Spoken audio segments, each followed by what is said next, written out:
Hello students, कैसे हैं आप सभी लोग। उम्मीद है आप सभी की यूजीसी नेट की तैयारी काफ़ी अच्छी चल रही होगी। आपका पढ़ाई अच्छे से चल रहा होगा, आपका स्वास्थ्य भी काफ़ी अच्छा होगा। लास्ट वीडियो में हम लोगों ने रिसर्च एप्टीट्यूड के 180 क्वेश्चंस कर लिए और अब इस वीडियो में हम लोग क्वेश्चन 181 से क्वेश्चन 200 तक करेंगे। तो चलिए बिना देर किए शुरू करते हैं आज का वीडियो। और मेरा नाम है सतीश कुमार और आप हैं आपके अपने चैनल कर प्रयास में। तो आज का पहला क्वेश्चन है क्वेश्चन 181। आपके कंप्यूटर स्क्रीन पर या आपके मोबाइल स्क्रीन पर ये रहा। The advantage of research report writing in a scientific manner is. Research report लिखने का क्या एडवांटेज है जब हम लोग उसको साइंटिफिक मैनर में लिखते हैं। तो ग्लोबल स्टैंडर्डाइजेशन होता है, ग्लोबल कम्युनिकेशन होता है, ग्लोबल अवेकनिंग या ग्लोबल वेलफेयर। तो जब भी हम लोग साइंटिफिक मैनर में लिखते हैं तो कुछ तरीकों को हम लोग फॉलो करेंगे, है ना।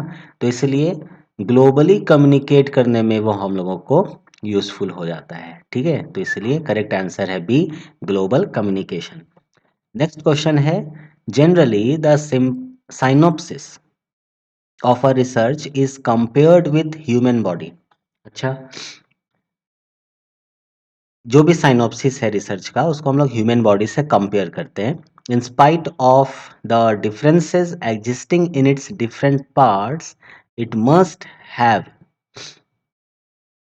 तो बस इतना समझो कि synopsis must have as such. ठीक है, तो क्या होना चाहिए, यूनिफॉर्मिटी, इक्वालिटी, फंक्शनल कंटिन्यूटी या नन ऑफ द अबव। तो generally the synopsis of the research is compared with human body in spite of the differences existing in its different parts। अलग अलग पार्ट में जो भी डिफरेंस एग्जिस्ट कर रहा है उसके अलावा it must have functional continuity. ठीक है, इसका फंक्शनल कंटिन्यूटी होना चाहिए, है ना। बढ़ते हैं नेक्स्ट क्वेश्चन 183 की तरफ। When a thesis has been submitted, जब भी कोई थेसिस जो है वो सबमिट होता है in order to attain a degree, degree के लिए, ठीक है, और related content objective, the supervisor certificate has been produced because. Supervisor का सर्टिफिकेट प्रोड्यूस किया जाता है या दिया जाता है, ऐसा क्यों किया जाता है, क्योंकि it ensures the quality of research, it gives name and fame to the worker, बिल्कुल नहीं, it gives clearance from all boundations, it ensures authenticity of the research work, बिल्कुल सही बात है। सुपरवाइजर अगर सर्टिफिकेट प्रोवाइड कर रहे हैं इसका मतलब वो ऑथेंटिसिटी एंश्योर कर रहे हैं कि बिल्कुल ये जो रिसर्च वर्क है ये पूरी तरह से ऑथेंटिक है। ठीक है, बढ़ते हैं नेक्स्ट क्वेश्चन 184 की तरफ। In research thesis is thesis in research thesis the importance of introduction is। जब भी हम लोग थेसिस लिखते हैं तो वहां पर हम लोग इंट्रोडक्शन देते हैं, तो उस इंट्रोडक्शन का क्या इंपॉर्टेंस है। It imbibes the importance of problem in it, सही बात है। It determines the direction of survey related to problem. Introduction में हम लोग प्रॉब्लम से रिलेटेड जो भी सर्वे है या जो भी पेपर सर्च किया वो सारा भी हम लोग देते हैं। ठीक है, तो determines the direction of survey related to problem, किस डायरेक्शन में हम लोग हमारा सर्वे आगे बढ़ रहा है या बढ़ा नहीं या बढ़ना चाहिए, वो चीज़ हम लोग उसमें प्रोवाइड किया है। ठीक है, तो ये भी बात सही लग रहा है। Then it explains the objectives of the problem, जो भी प्रॉब्लम है उसका जो ऑब्जेक्टिव है ये हम लोग एक्सप्लेन करते हैं उसमें, तो ये बात भी सही है, इसलिए करेक्ट आंसर क्या हो जाएगा, ऑल द अबव। बढ़ते हैं नेक्स्ट क्वेश्चन नंबर 185 की तरफ। The research design is related to, जो भी रिसर्च डिजाइन है वो किससे रिलेट होता है, सैंपल सिलेक्शन से होता है क्या, बिल्कुल सही बात है। हमने जो भी रिसर्च डिज़ाइन करा है ना उसमें सैंपल सिलेक्शन तो बताते ही हैं, फॉर्मुलेशन ऑफ एक्सपेरिमेंटल डिज़ाइन भी करते ही हैं, selection and construction of the tool जो है किन-किन चीज़ों को हम लोगों ने सिलेक्ट किया है या जो भी आगे बढ़ना है, कोई एक्सपेरिमेंट अगर करना है या जो भी रिसर्च टूल उसमें लगाना है अपने को, है ना? तो उसका सिलेक्शन कैसे करेंगे, उसका कंस्ट्रक्शन कैसे करेंगे, ये भी हम लोग रिसर्च डिज़ाइन में बताते हैं। तो करेक्ट आंसर क्या हो जाएगा? All the above. बढ़ते हैं नेक्स्ट क्वेश्चन 186 की तरफ। In order to ensure maximum acceptability of data analysis and its interpretation, the help should be taken from. कहने का मतलब ये है कि टू इंश्योर मैक्सिमम एक्सेप्टेबिलिटी, जो भी डेटा एनालिसिस हम लोग कर रहे हैं या जो भी इंटरप्रिटेशन हम लोग अराइज कर रहे हैं उससे, वो अधिक से अधिक एक्सेप्टेबल हो, है ना? यानी बहुत ज़्यादा ऑथेंटिक हो, उसके लिए हम लोग को क्या करना चाहिए, है ना? The help should be taken from, या हेल्प कहाँ से लेना चाहिए? स्टैटिस्टिक्स से, ग्राफ एंड डायग्राम से, कंप्यूटर से या अप्रिशिएबल टाइपिंग से? करेक्ट आंसर हमारा ग्राफ एंड डायग्राम से। क्योंकि ग्राफ को जब हम लोग देखेंगे, डायग्राम को जब हम लोग देखेंगे या ग्राफ अच्छे से प्रिपेयर करेंगे, डायग्राम अच्छे से अगर हम लोग प्रिपेयर करते हैं, तो वहाँ से हम लोगों को डेटा एनालिसिस करना बहुत आसान हो जाता है और इंटरप्रिटेशन करना भी आसान हो जाता है। ठीक है? उम्मीद है क्लियर हुआ होगा आपको। बढ़ते हैं नेक्स्ट क्वेश्चन नंबर 187 की तरफ। तो क्वेश्चन नंबर 187 क्या कह रहा है कि what will you put on top priority while giving the suggestions to your research? जब भी आपके रिसर्च का सजेशन आप किसी को दोगे तो आप टॉप प्रायोरिटी में क्या रखोगे? ठीक है? The difficulties you have face during your research work के समय आपने क्या क्या डिफिकल्टी फेस किया है, आप उसको टॉप प्रायोरिटी देने वाले हो? नहीं। The limitations of your research work, आपके रिसर्च वर्क का क्या क्या लिमिटेशन है, ये यहाँ यूज नहीं हो सकता, इस तरह से यूज नहीं हो सकता, वो आपका टॉप प्रायोरिटी रहेगा क्या? नहीं। The futuristic improvement to be carried out by other researchers, yes, ये चीज जो है टॉप प्रायोरिटी होना चाहिए। ठीक है? नेक्स्ट क्वेश्चन की तरफ। Question number 188, the justifiable scientific list of all references is called. जितने भी रेफरेंसेस होते हैं, justifiable scientific list of all references, उनको हम लोग क्या कहते हैं? इंडेक्स कहते हैं, बिब्लियोग्राफी कहते हैं, रेफरेंस कहते हैं, या न्यू बुक रेफरेंस कहते हैं? तो जितने भी जस्टिफाइबल साइंटिफिक लिस्ट होते हैं, सारा जो रेफरेंस है उसको हम लोग रेफरेंस कहते हैं। ठीक है? वेट वेट, आ, ये थोड़ा मिस्टेक हो गया मेरे से। यहाँ कह रहा है justifiable scientific list of all references, जितने भी रेफरेंसेस हैं, चाहे आप बुक से ले रहे हो या आप रिसर्च पेपर से ले रहे हो, रिसर्च आर्टिकल से ले रहे हो, उन सबका जो जस्टिफाइबल साइंटिफिक लिस्ट है, उसको हम लोग रेफरेंस तो नहीं कहते। ठीक है? ऐसे रेफरेंस नहीं कहते, हम लोग क्या कहते हैं?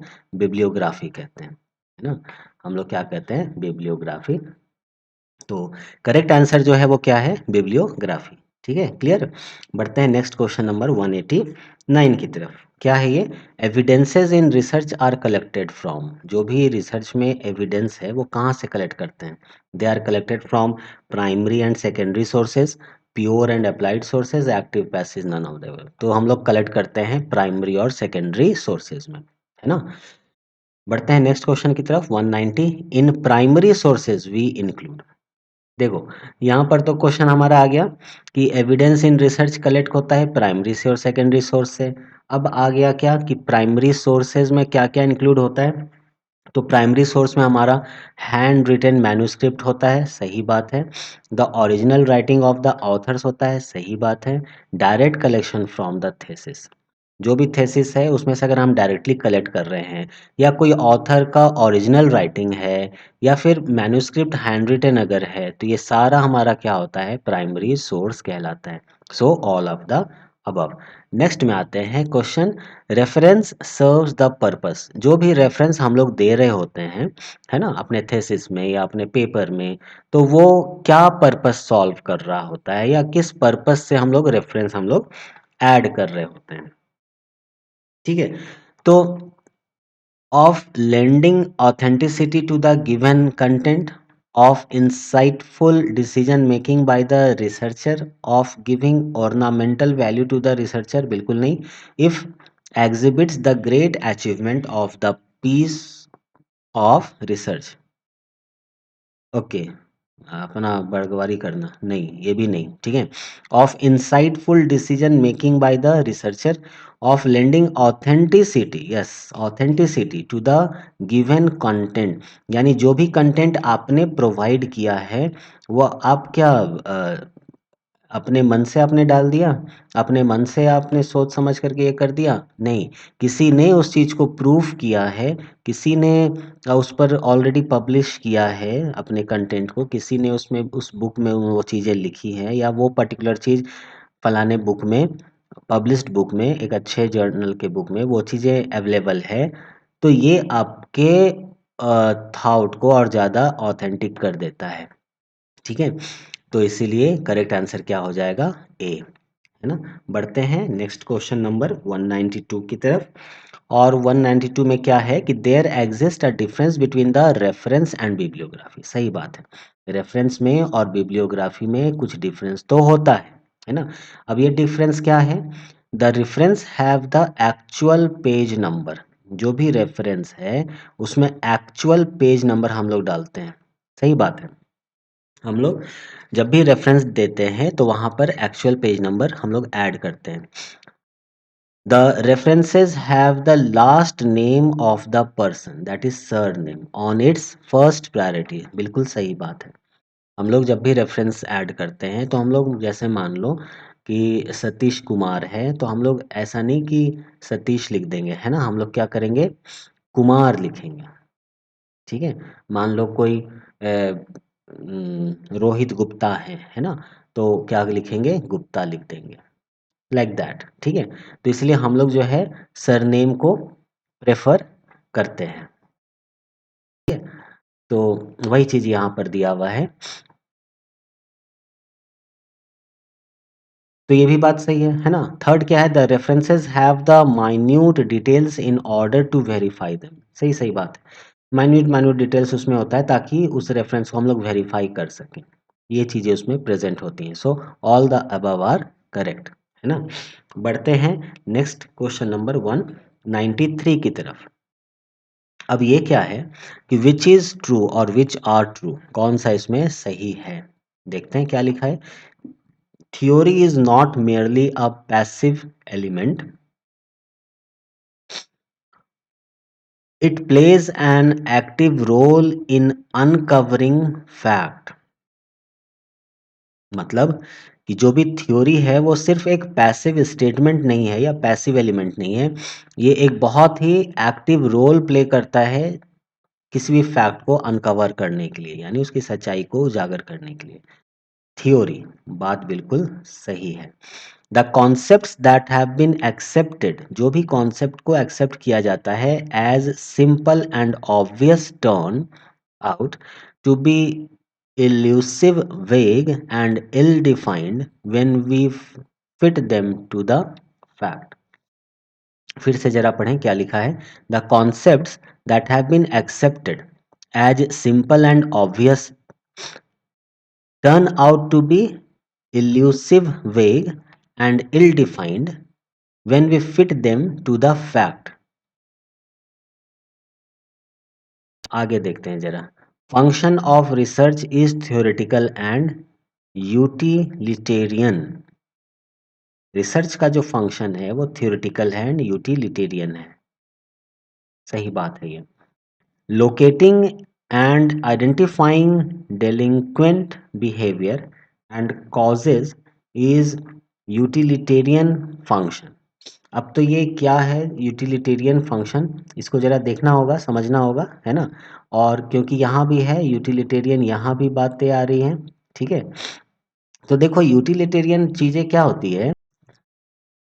तो यूटिलिटेरियन का मतलब होता है उपयोगी, ठीक है. इसका मतलब क्या होता है, दिस इज उपयोगी, ठीक है. This is utilitarian. तो function of research is theoretical and utilitarian, है ना, रिसर्च उपयोगी भी होना चाहिए, सही बात है। Now locating and identifying delinquent behaviour, delinquent behaviour का मतलब क्या हो गया? आपराधिक, आपराधिक यानी क्रिमिनल लाइक, है ना।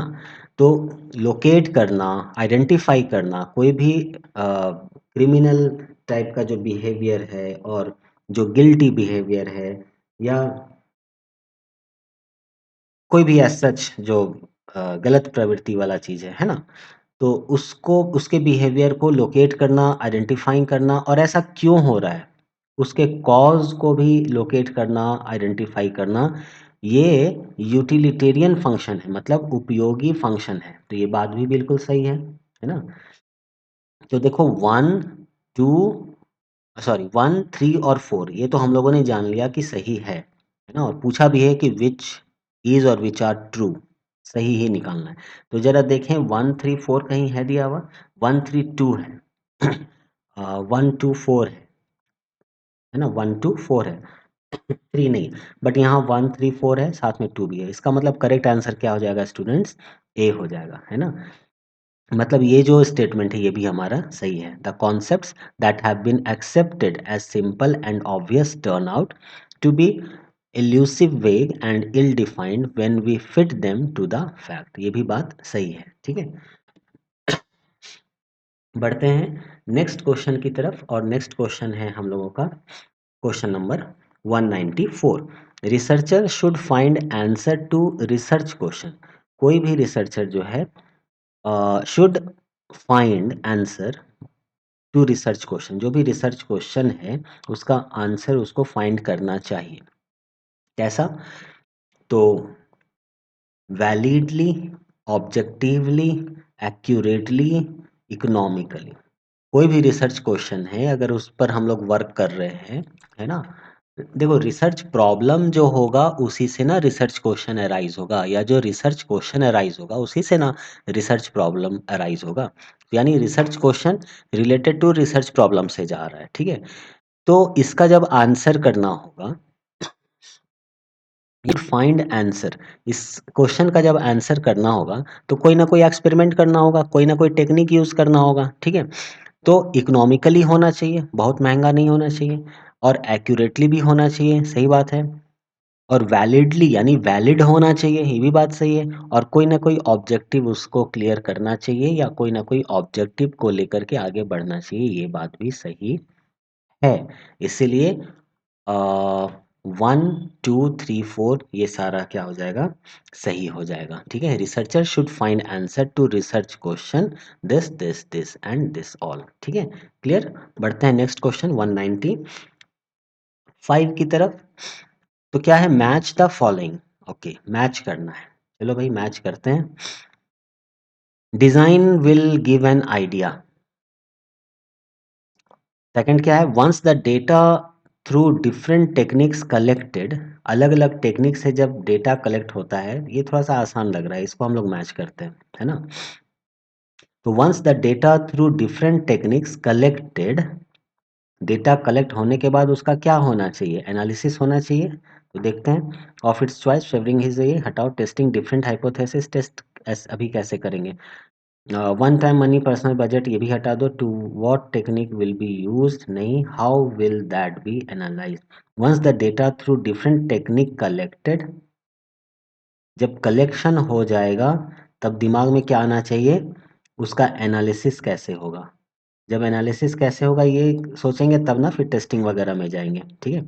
डेटा कलेक्ट करने के बाद टेस्टिंग डिफरेंट हाइपोथेसिस तुरंत तो नहीं कर देंगे, ठीक है। तो इसीलिए बी का जो आंसर है वो 5 की तरफ लग रहा है, यानी बी के लिए 5 होना चाहिए, ठीक है। तो जरा एक बार देख लेते हैं कि बी का आंसर क्या क्या दिया है। 5 है, 4 है, 3 है, 4 है, तो देखो 5 यहाँ पर दे रहा है, पर थोड़ा सा ऐसा लग रहा है कि क्या पता ये हमारा सही होगा या नहीं होगा, क्योंकि ये और ये यानी 5 और 2 में थोड़ा सा कंफ्यूजन जैसा हो रहा है ना। वैसे इसमें श्योरिटी तो है बट फिर भी इसमें थोड़ा सा कंफ्यूजन हो रहा है, तो थोड़ा एक और देख लेते हैं। Etch research will have a design, अगर इसमें आप 100% श्योर हो तो आप ए को टिक लगा सकते हो, दिक्कत नहीं है ना। पर थोड़ा सा आगे और देख लेते हैं। Each research will have a design और different design will help. Okay, तो डिज़ाइन से रिलेटेड है तो चलो इसी को देखते हैं। Each research will have a design, different hypothesis तो ये तो नहीं होगा इसके लिए। Of time, money, personal budget, availability of data and nature of respondents, ये भी नहीं होगा, है ना। Each research will have a design, हर रिसर्च का अपना एक डिज़ाइन होता है, रिसर्च डिज़ाइन होता है of its choice, favouring his own methodology, methodological, theoretical and personal orientation, यानी सी का 1 होना चाहिए। ठीक है, तो जरा देखो सी का 1 किस में है, इसी में है, यानी ये चीज़ सही जा रहा है। हम लोग का आंसर क्या हो जाएगा, ए हो जाएगा। ठीक है, आगे और देख लेते हैं। डिफरेंट डिज़ाइंस विल हेल्प, अलग अलग डिज़ाइन जो है वो हेल्प करता है। कैसे हेल्प करता है, टेस्टिंग डिफरेंट हाइपोथेसिस, यस, अलग अलग हाइपोथेसिस को टेस्ट करने के लिए। Each design is bound, that is have limitation, क्या लिमिटेशन है, ऑफ टाइम का, मनी का, पर्सनल बजट का, अवेलेबिलिटी ऑफ डेटा का एंड नेचर ऑफ रेस्पोंडेंट्स का। बिल्कुल सही बात है, तो ये थर्ड हो गया। ठीक है, और ये जो है design will give an idea to what techniques will be used, and जो भी रिसर्च डिज़ाइन हम लोग बनाते हैं उसमें हम लोग को ये आइडिया मिल जाता है कि हम लोग कौन से टेक्निक को यूज़ करेंगे। ठीक है, तो ये जो है वो क्या हो गया, दिस इज 4। तो खैर हम लोग का आंसर तो आ चुका है, a is the correct answer. Clear, बढ़ते हैं नेक्स्ट क्वेश्चन नंबर 196 की तरफ। ठीक है, studies which accurately portray the characteristics of a particular situation or groups or individuals are exploratory, descriptive, experimental या none. Studies which accurately portray the characteristic of a particular situation or group or individual, कोई भी study जो accurately बताए, explain करे, है ना, characteristic of particular situation का। Okay, तो उसको क्या होना चाहिए, डिस्क्रिप्टिव होना चाहिए। ठीक है, एक्सपेरिमेंटल एक्सप्लोरेटरी नहीं, उसको डिस्क्रिप्टिव होना चाहिए, है ना। डिस्क्रिप्टिव स्टडी आप करोगे तभी एक्यूरेटली किसी के भी पर्टिकुलर सिचुएशन को, ग्रुप को और इंडिविजुअल के कैरेक्टरिस्टिक को हम लोग बता सकते हैं इन डिटेल और एक्यूरेटली। ठीक है, बढ़ते हैं नेक्स्ट क्वेश्चन नंबर 197 की तरफ। This study aims at gaining familiarity with a phenomena or achieving insights into the phenomena or formation of a more precise research problem or developing a hypothesis। मतलब कौन सा study जो है, which study, experimental, descriptive या exploratory, है ना, उसका aim है at gaining familiarity with a phenomena और achieving insights into the phenomena और formulation of a more precise research problem और डेवलपिंग अ हाइपोथेसिस। तो इतना सारा जो है वो किसका एम है। ठीक है, गेनिंग फैमिलिटी विद फेनोमेना, ओके, जो भी फेनोमेना है उसके साथ फैमिलिटी को गेन करना, इनसाइट इनटू द फेनोमेना, उस जो भी फेनोमेना है उसके डीप इनसाइट में जाना। ओके, जब डीप इनसाइट में जा रहे हैं तो एक्सप्लोर करेंगे। ठीक है, देखो कहानी यहीं छुपा हुआ है। Achieving insight into the phenomena, किसी भी फेनोमेना का, कि कोई एक फेनोमेना ऐसा कैसे चल रहा है, काहे चल रहा है ना, किस लिए चल रहा है, तो हमको डिटेल करना पड़ेगा। डिटेल करना पड़ेगा मतलब एक्सप्लोर करना पड़ेगा। Formulation of more precise research, more precise research. ठीक है, देखो रिसर्च प्रॉब्लम को और ज़्यादा प्रेसाइज तरीके से फॉर्मुलेट करना, यानी ये कहानी एक्सप्लोरेटरी रिसर्च का है या एक्सप्लोरेटरी स्टडी का है। क्लियर, बढ़ते हैं नेक्स्ट क्वेश्चन नंबर 198 की तरफ। The difference between descriptive and diagnostic design lies in, जो डिस्क्रिप्टिव डिज़ाइन है और जो डायग्नोस्टिक डिज़ाइन है उसके बीच में जो डिफरेंस है वो किस में लाई करता है, यानी कहाँ रहता है।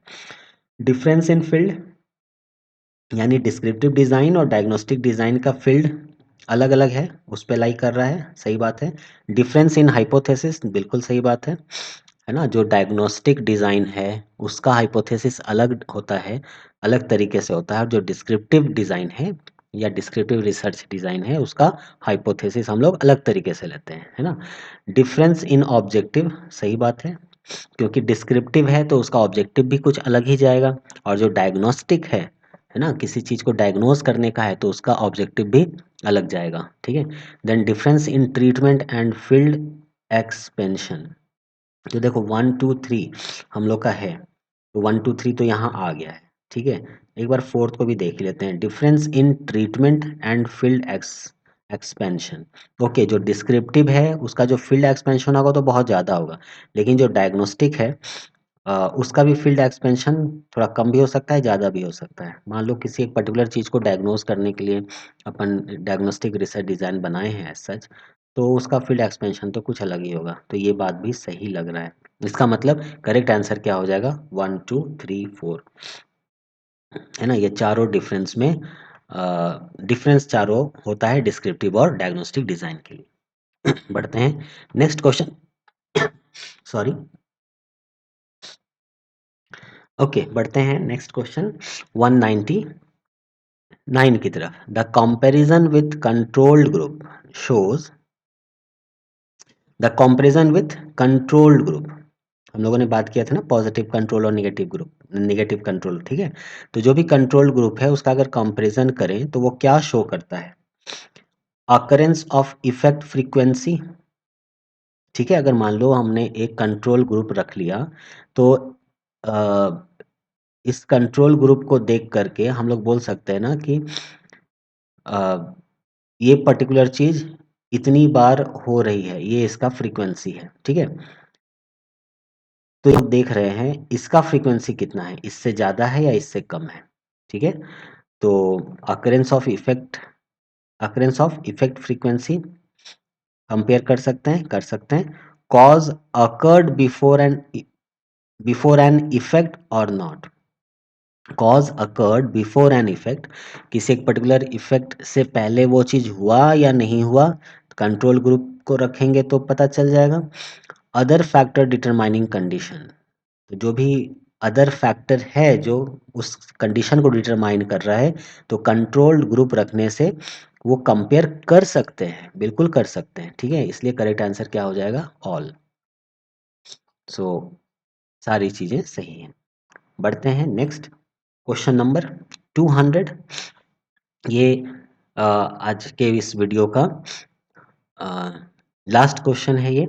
The drawbacks of qualitative method, qualitative method का ड्रॉबैक इनमें से क्या है?